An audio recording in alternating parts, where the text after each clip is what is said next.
Em relação a esta questão, é preciso olhar aqui, do meu ponto de vista, da seguinte forma, que é, há, em primeiro lugar, uma penalização grande da classe média com a entrada deste novo rendimento de trabalho, deste novo IRT, porque dá a sensação que a classe média ganhava muito, que a nossa moeda valia muito e que no final a classe média poderia suportar os encargos referentes àquilo que são as debilidades que existem nos outros setores. Por outro lado, fica aqui também espelhada ainda a ideia, aquele conceito do Estado virtuoso, que irá resolver, é o principal angariador de recursos para resolver os problemas de infraestrutura. Se não se resolveu quando havia mais dinheiro, eu tenho muitas dúvidas que se resolva agora com uma política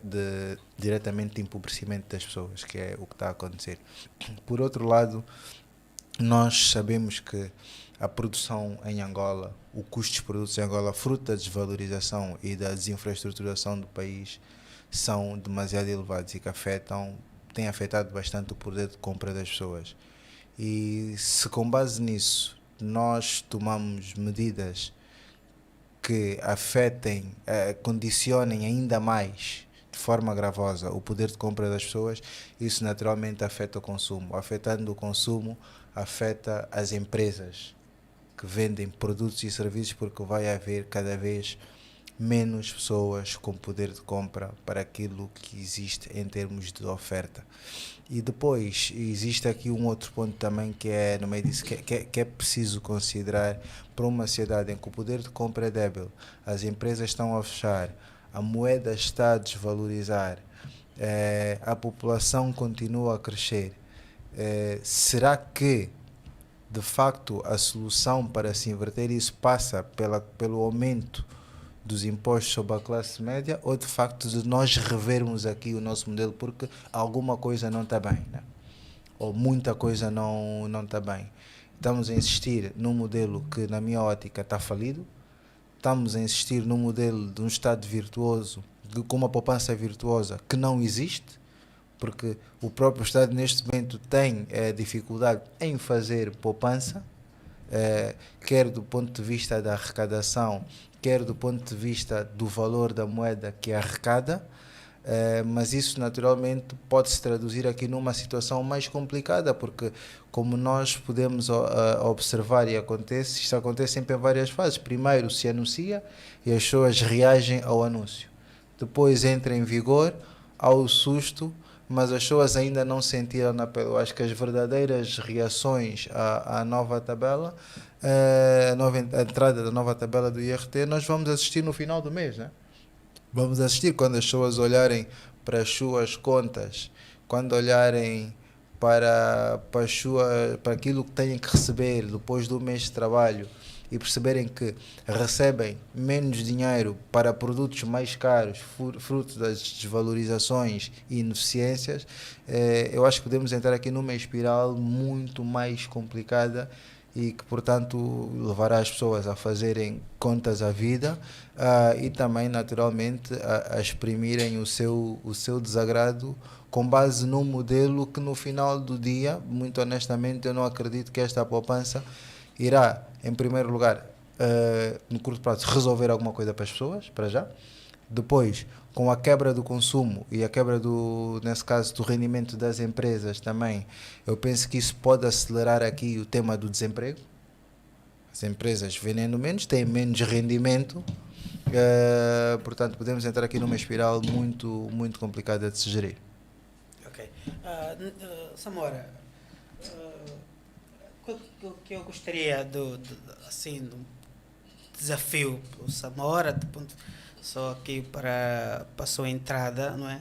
E como é que nós podemos compatibilizar os princípios básicos e ideológicos do MPLA, não é? Do partido que está a governar, com opções de subida de impostos. Nós sabemos, em princípio, que o MPLA, pelo menos assim o declara, que tem uma ideologia de socialismo democrático, não é?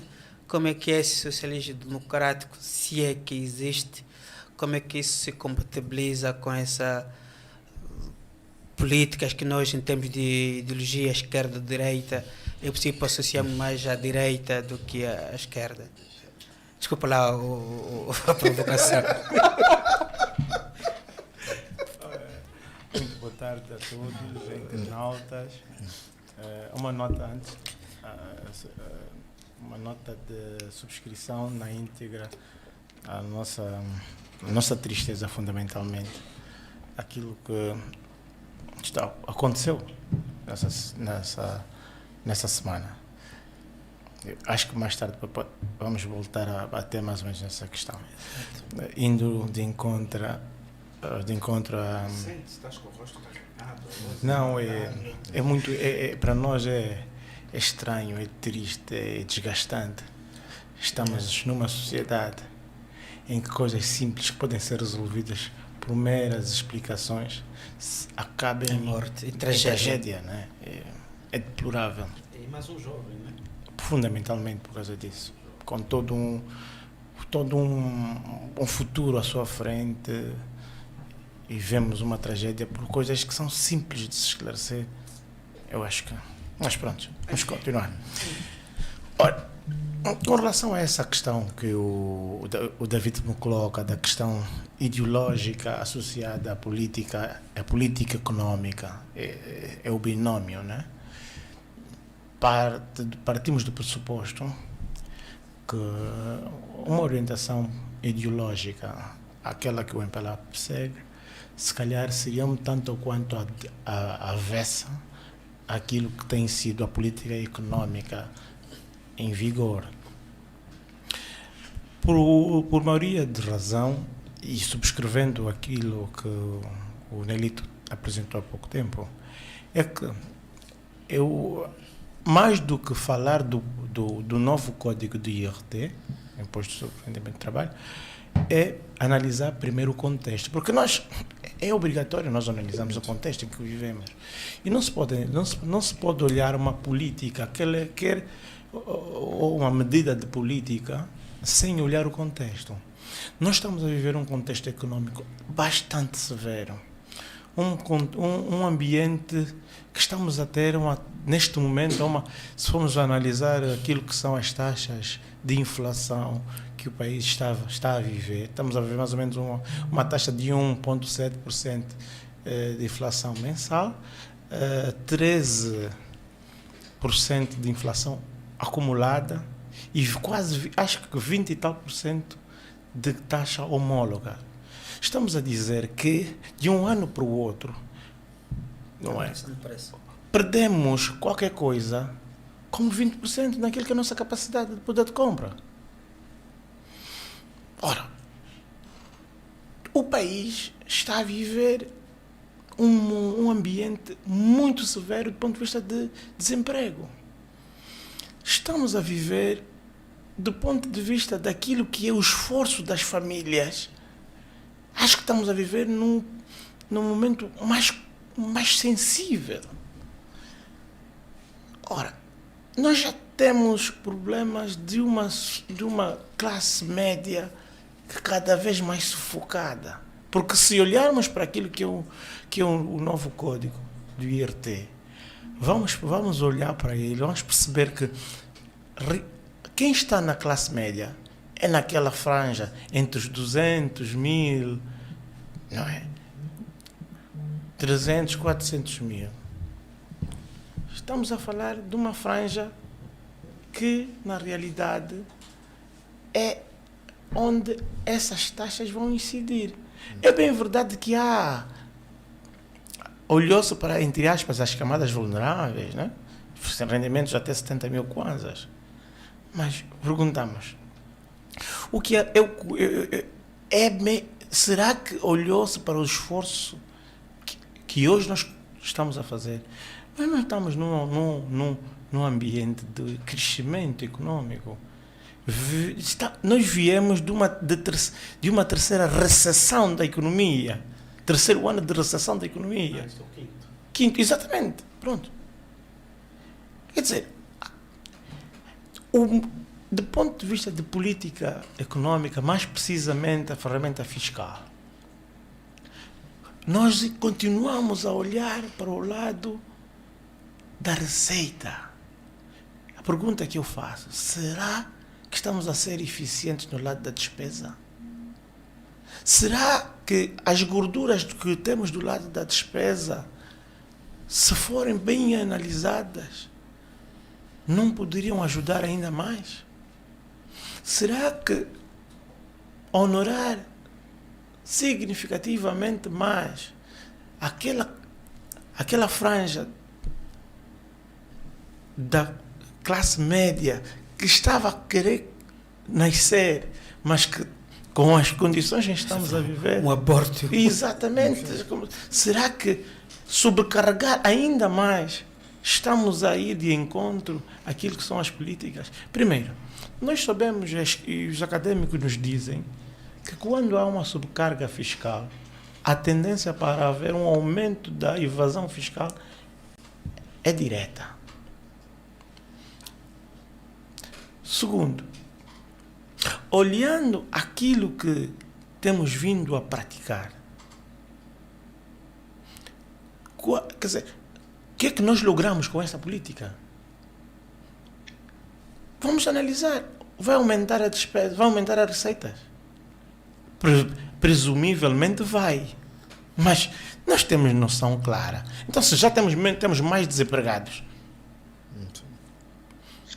não é? Se temos mais desempregados, a priori, essa taxa pode e tende a aumentar, não vamos atingir o objetivo da receita. Temos menos empresas com capacidade de poderem operar no mercado. Não vamos atingir essa receita. Pior do que isso tudo é que, sem receitas, estamos aqui a olhar o lado estamos a olhar na arrecadação, quando o problema não está na arrecadação.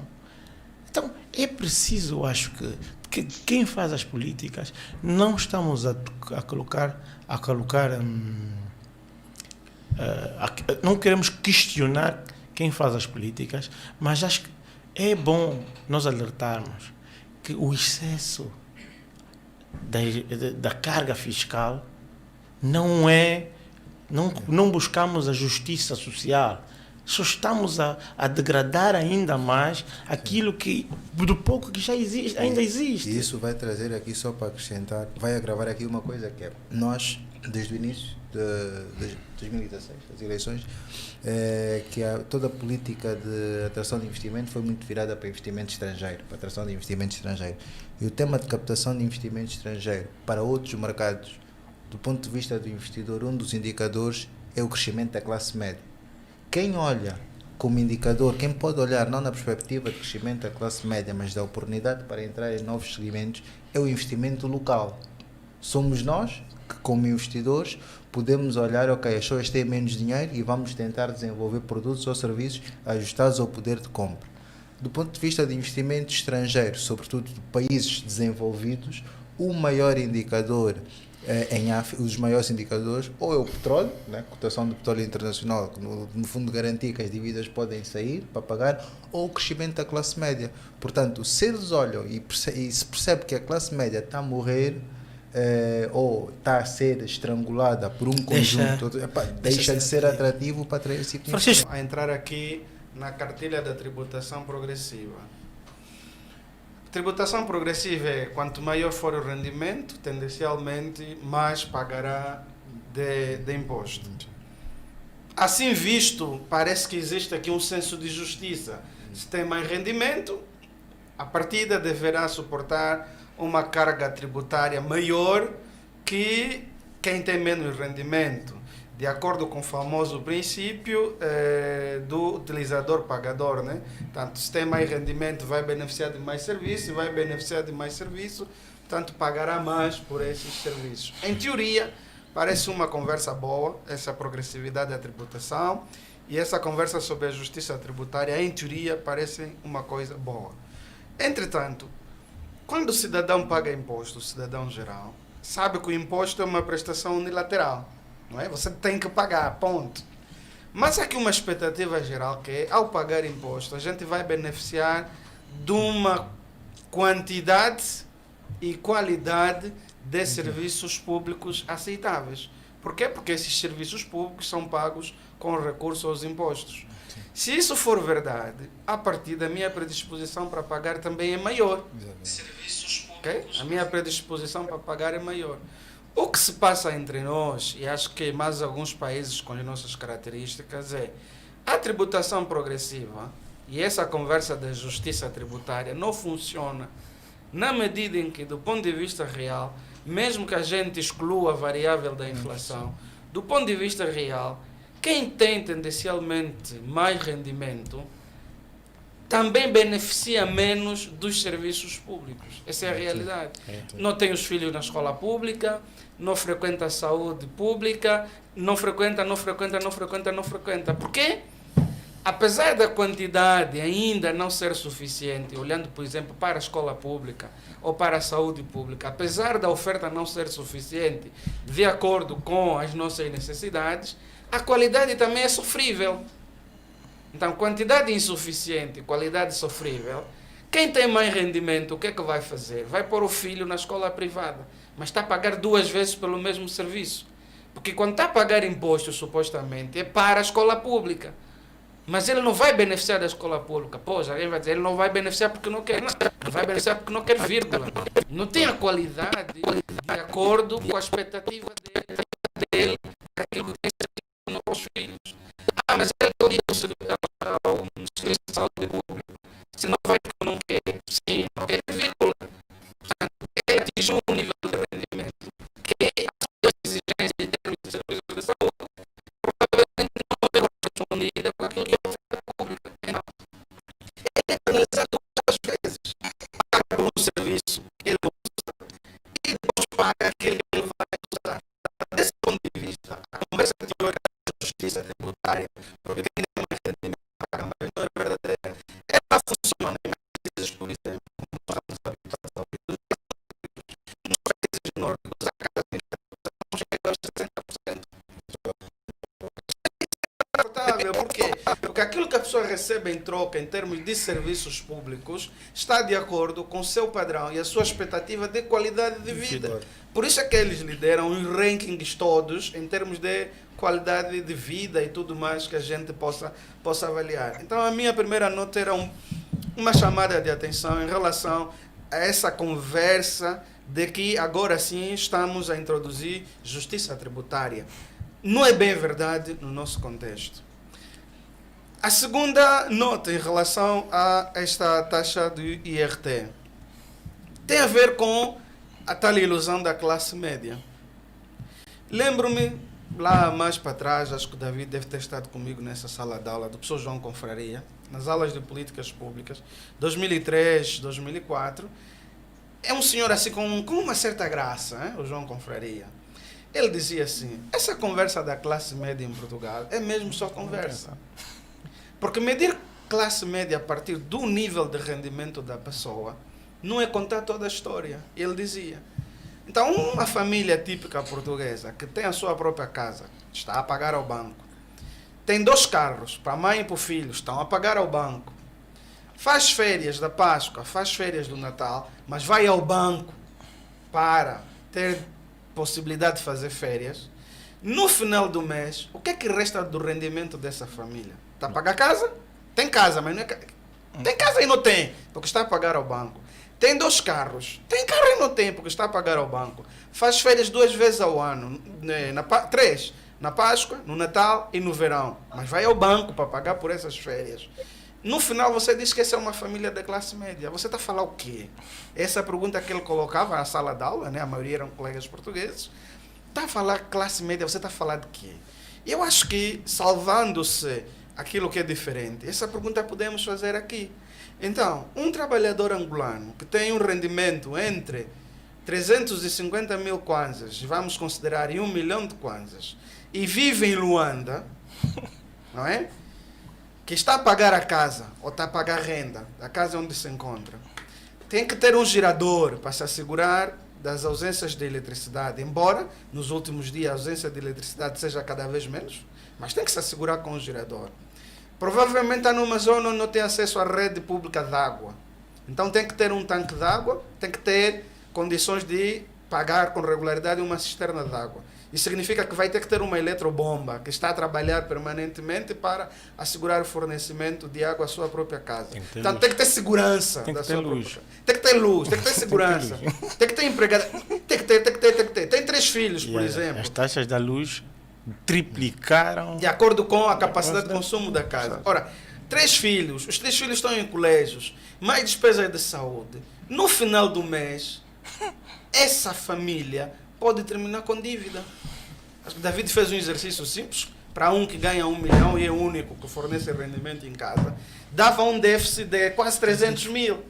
São contas simples. Então, quando estamos a falar classe média, a olhar só para o rendimento líquido que as pessoas recebem, estamos a ignorar a estrutura de custo que essas famílias têm, estamos a contar meia verdade. E se esse é o nosso ponto de partida para exigir mais sacrifício desses que têm esse salário, aqui a minha primeira conclusão é válida. A justiça tributária não é uma verdade. Terceira nota em relação a isso tem a ver também com... Portanto, se não temos a classe média, portanto, a minha primeira é, não temos justiça tributária aqui. Segundo, não temos a tal classe média. A terceira tem a ver com os salários que estão isentos. Não, os que têm até 70 mil estão isentos de pagar tributação. Por isso, os que ganham menos não vão consentir esse sacrifício. Só os que ganham mais. Eu digo assim, ok. Se nós formos olhar para as estatísticas do Instituto Nacional de Estatística, os rendimentos até 70 mil kwanza não chegam a 10% dos que trabalham. Então estamos a contar o quê? Estamos a contar o quê? É só ir ao estudo ao inquérito múltiplo sobre saúde. Tem lá uma parte que nos traz os dados sobre rendimentos, se não estiver enganado, a chamar mal o documento. Os que ganham até 70 mil é uma minoria dos que estão empregados. Estou a falar em emprego formal. Okay? Que ganham até 70 mil no setor formal é uma minoria. A grande maioria está a pagar imposto, que está a ser esmagada. Então, outro lado da moeda, que é, quem ganha menos vai pagar menos, até pelo menos 70 mil não paga, os outros vão pagando menos, e a coisa vai subindo. E eu digo assim,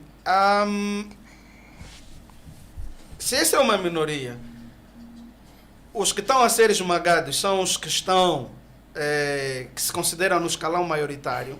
Aqui fica uma provocação que também nós aprendemos quando andamos a estudar essa coisa de fiscalidade e política fiscal, que é o ganhar mais pressupõe, a partida, em teoria, ter mais qualificações e estar num melhor emprego.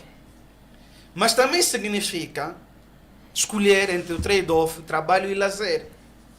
Se eu ganho mais, a escolha, em teoria, é que eu quero ficar mais horas a trabalhar do que as horas a desfrutar do lazer. Ora, se eu estou a escolher entre o lazer e o trabalho, eu estou a escolher trabalhar mais para ter mais rendimento, eu sou culpado de alguma coisa. Então, por que aqui no momento da tributação eu quase que sou castigado por escolher livremente trabalhar mais em vez de descansar mais? A teoria da fiscalidade é o que nos ensina. Portanto, aqui é um trade-off entre lazer e trabalho. Quanto mais horas de trabalho, a partida, eu vou ter mais rendimento. Quanto menos horas de trabalho, mais horas de lazer, eu vou ter menos rendimento. Mas como eu quero ter mais rendimento, eu vou trabalhar mais. Mas no final de contas, eu sou penalizado.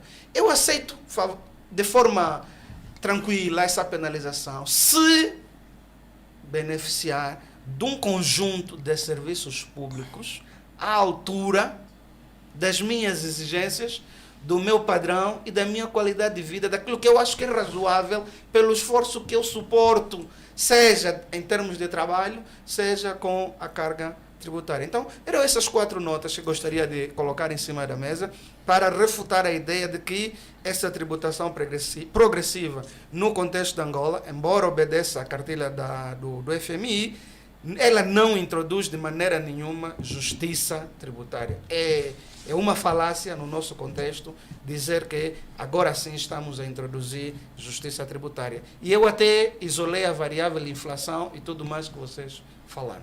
Francisco, acho que já vamos conseguir, acho que as pessoas em casa já vão conseguir ouvir. Já se consegue ouvir? Sim, estamos a ouvir. Aumenta só um bocadinho o som de Francisco. Eu para não tomar muito tempo, e a pegar nas palavras também do que o Carlos disse, e voltar àquilo que eu vinha dizendo, isto é uma cartilha que é imposta para as organizações internacionais em África desde a década de 70. Eu dizia há pouco que os relatórios sobre Angola, sobre a questão orçamental em Angola, falam sucessivamente sobre o déficit fiscal. A expressão anglo-saxónica para os déficits orçamentais é o déficit fiscal, que é exatamente a diferença entre a despesa do Estado e a receita. E a receita é a receita fiscal. Parte daquele princípio que não há dinheiro do Estado, o dinheiro é dos privados, tem a ver com o que o Estado consegue cobrar através de impostos. O problema é que este mecanismo de introdução, também dizia há pouco, de introdução sucessiva de impostos e de revisão de outros, começa com a entrada do IVA, agora com a revisão das tabelas do IRT, e é feito de modo cego. Ao ser feito de modo cego, vai naturalmente provocar injustiças. O Carlos fez alusão há pouco à baixa percentagem de população angolana, apesar de Angola ser conhecidamente um país com elevada franja de pobreza, que vai estar abrangida por um escalão isento de pagamento de IRT, é apenas 10% da população. Para termos uma ideia, o cálculo em Portugal, e compreenderemos que a taxa de pobreza é muito mais elevada em Angola do que em Portugal está estimado que cerca de 20% da população é pobre. Portanto, não se compreende como apenas 20% dos trabalhadores formais com rendimento tributável estejam isentos de pagar impostos.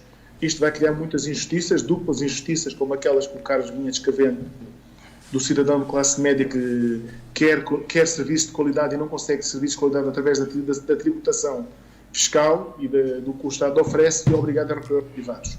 Mas isto é uma história antiga e não haverá volta a dar, porque é uma condição, quer da cartilha, quer do modelo que é imposto, de ajustamento estrutural, e Angola está a sofrer isto. Queria só dizer, nós dizemos isto em todos os programas em que eu participo, aquilo que o Manel vinha dizendo. A responsabilidade não é da entrada das novas tabelas. A responsabilidade tem a ver com a capacidade produtiva do Estado angolano e com a riqueza que somos capazes de gerar. Como não criamos riqueza suficiente, a base de tributação é baixa. Então, independentemente de todas as tabelas que possamos ou todas as taxas que possamos impor, todas elas vão produzir receitas escassas. É um problema não tanto da tabela, mas da base em que a tabela incide. A resposta está na criação da riqueza e na capacidade de gerar riqueza. Nós temos um vizinho ao lado chamado Ruanda, que é capaz de ser o melhor exemplo para a África nas últimas décadas, onde a transformação da miséria em bem-estar foi muito célere. E devíamos questionar os nossos governantes porque é que não fazemos parecido. Não quero tomar mais tempo sobre este tema, já falei 2 vezes. Se você me permite, sim, só uma nota simples, que eu tendo, por uma questão de princípio, a recusar, a aceitar que não temos alternativa. É verdade que a cartilha é do FMI, temos que introduzir, mas também não temos a obrigação de fazer tudo ao mesmo tempo. Da mesma forma como nós sabemos que Roma e Pavia não se construíram num dia só, aqui também do ponto de vista tributário, temos necessidade sim de receitas públicas, mas é possível ir introduzindo esses impostos e as respectivas taxas de forma alternada. Temos o IVA, já ajuda bastante, toda a gente vai consumir e pelo consumo vamos acabar por pagar imposto. Agora, a subida do IRT e outros impostos, a mim me parece que se a preocupação fosse proteger o emprego e a capacidade de consumo das famílias, que vai dar sinal aos empresários do setor produtivo que vale a pena continuar a produzir porque existe capacidade de consumo, é o momento de se baixar algumas taxas e por aí ir buscar imposto por outra via indireta. Porque isso também se estuda em fiscalidade. Quando se sobe tudo, o que se consegue é aquilo que eu acho que o Samora ou Nelito, não sei quem de vocês disse. Quando se sobe tudo, o resultado primeiro é a estratégia de fuga ao fisco. E a estratégia de fuga ao fisco vão acabar por diminuir no agregado a receita esperada. Então, se se quer ter mais receita, o segredo não está só em agravar as taxas, mas o segredo está em agravar algumas, aliviar outras, que é para fazer aqui. Aliás, não há almoços grátis, como se diz em economia. E o Estado também não dá nada de graça. Mas pode fazer aqui uma conjugação melhor das taxas. E essa do IRT, do Imposto Industrial, do IPU, eu acho que são daquelas que podia baixar, pode manter o IVA, pode baixar para deixar mais rendimento disponível nas famílias. E como consumir é uma coisa que nós não temos alternativa, vamos mesmo consumir pela via do consumo. O Estado consegue alargando o número, se as famílias têm mais rendimento, na prática o que estamos a dizer é temos mais gente que vai consumir. Se temos mais gente que vai consumir pela via do IVA, o Estado pode ganhar a receita que aparentemente vai perder com a redução Vamos desses parar com impostos. isto, temos que fechar esse tema, sim. Sim. Só Permita-me segundos só para fechar isso, ok? para ajudar. E não é, eu diria que o Carlos falou as 4 verdades, né? Falta mais uma. É que a nossa economia está, quer queiramos ou não, está indexada ao dólar. Hoje nós pensamos em função da evolução do dólar. Então, tão simples quanto isso. Quem ontem, na suposta classe média, ganhava 600 mil kwanzas, que nós sabemos que quase ninguém, grande parte da população, não chega aí. Estava em 2010, 2011, 6 mil dólares. quase 6 mil dólares, 6 mil dólares. Hoje, 1.000 dólares. não, Abaixo de 1.000 dólares. abaixo de 1.000 dólares, quase 1.000 dólares. Ou seja, reparem a perda O poder de compra. do poder de compra.